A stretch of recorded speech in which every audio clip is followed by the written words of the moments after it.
And I do this in the rain. It's actually started to rain again. I think I'm kind of protected by the trees and the leaves above.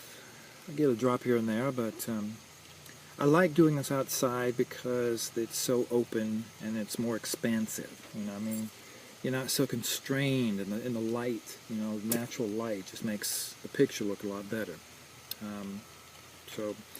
But I think I will pause right now and use this as an opening and add more later. Well, this is a little different. I am standing on the front stoop of the cottage I'm staying in. It's raining outside. I've got a little bit of a overhead protection with the gutter and the trees. My arm's getting a little bit, but I thought, why not give it a try here? My concluding time in Kentucky, as I was saying, I went to visit the Kentucky Dam. I've never seen a dam before. You know, movies and television, but that really doesn't count because you got to experience it.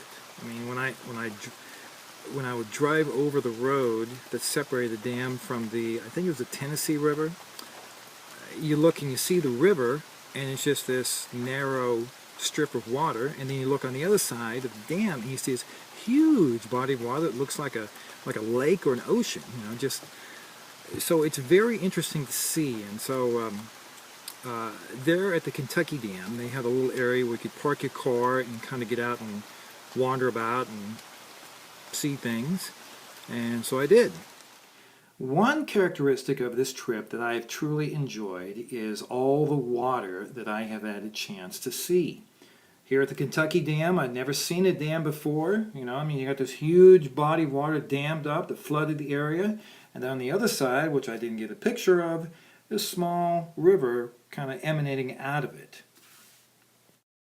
One of my most thrilling discoveries during my time in Kentucky was this church behind me, the Macedonian Bible Baptist Church of Kuttawa. The reason for that is this is where my ancestors were buried during their time in Kuttawa. And I have to thank some wonderful ladies at the First Baptist Church of Kuttawa for showing me where this historic place is. Well, it looks like I found it. This just might possibly be the same church that my ancestors attended when they lived here in Kuttawa. Now, why I say that is because this cemetery I'm about to ready to go through, it has a number of sections in it, some of the sections I am looking for. So this is a touch of what they saw every time they came to church. I hope this is coming through very well because, again, I can't see the screen very well because of the reflection. But this church here is called the Macedonian Baptist Church. And I think what threw me off was it's kind of off the road from Kuttawa. And I chose the First Baptist Church, being closer, and thinking First Baptist, be the first, the oldest one, but who knows. Things work out for a reason. Here's a little example of some of the headstones I found at the cemetery there in the Macedonian Baptist Church cemetery. Some are old, some are new, some have names I was familiar with, some I did not. This is the daughter of W.A. Sexton, who happened to be a druggist. There was his store in the old city of Kuttawa that was flooded, and he lived until 1929. I think his name was William, but I'm not sure on that. I did see it somewhere. This is Helen Hayes. I haven't got her in my tree, but Helen Hayes was a famous actress. And this one right here, this is the W.H. Sexton, the William Henry Sexton I came all the way to Kentucky to find. As you notice, a lot of these older gravestones, the lettering is worn off, and I was informed by a fellow genealogist that if you use shaving cream, that will often fill in a lot of the gaps and you can read them, which is what I did here. This is just a little view of what it looks like from within the Macedonia Cemetery. This is a little bit of what my ancestors way back then, back in the 1800s, had to look at. So it's quite a peaceful and serene setting, so I can understand why they'd want to live here.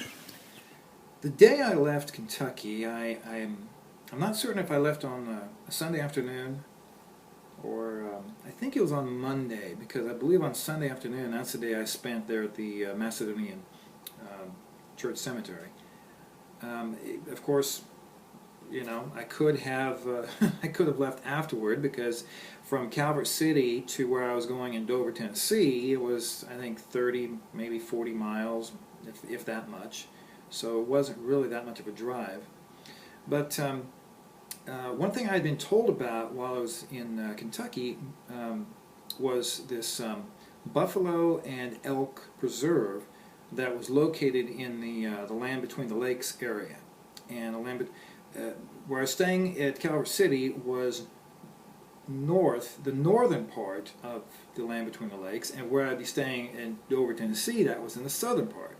And in between, there's probably 30, 40 miles worth of this land that had the Cumberland River on one side and the Tennessee River on the other, and then land that was filled with water and so forth. It was just a beautiful land to travel through. Well, I decided, instead of taking the interstate to make it to Dover, I decided I want to take the scenic route, and I can't remember what the name of the highway was, but it was something like 384 or something, but it was a two-lane highway going directly from Calvert City down to Dover. And I encountered a site along the side of the road that I had to get some pictures of. When I first spotted this site of these bison in this huge open field, I wasn't sure just how close I could get, but I just kept creeping closer and closer until I got as close as I felt safe to do and got some nice pictures. I just entered into Tennessee here along, well, it used to be Highway 451 in Kentucky, and I don't know what it is now, but as you can see right behind me, I came across some bison in the reserve. That, I guess this is the reserve I missed seeing before, but I thought I had to get out and take a little view. It's a beautiful view, and I just hope I don't do anything to incite anybody to do anything that would not be a good thing. I'm kind of surprised at the fence. It looks like it'd be very easy for one of them to just knock down, but they seem rather docile, so never seen so many together at once. Quite a sight. And that ridge line, man, what a beautiful place for them to live. Quite something. Let me see if I can get a little bit closer. Looks like they have a little bit of a water hole here to enjoy. And a little bit of shade. That's kind of nice. I confess my ignorance when it comes to animals. Very majestic creatures.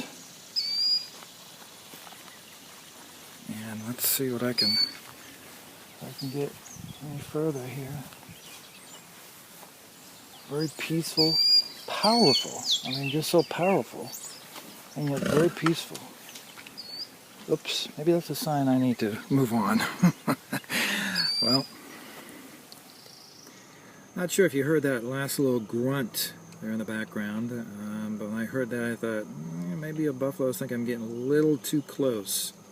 So rather than press my luck, I decided I would just move on along down the road and find my way on into Tennessee.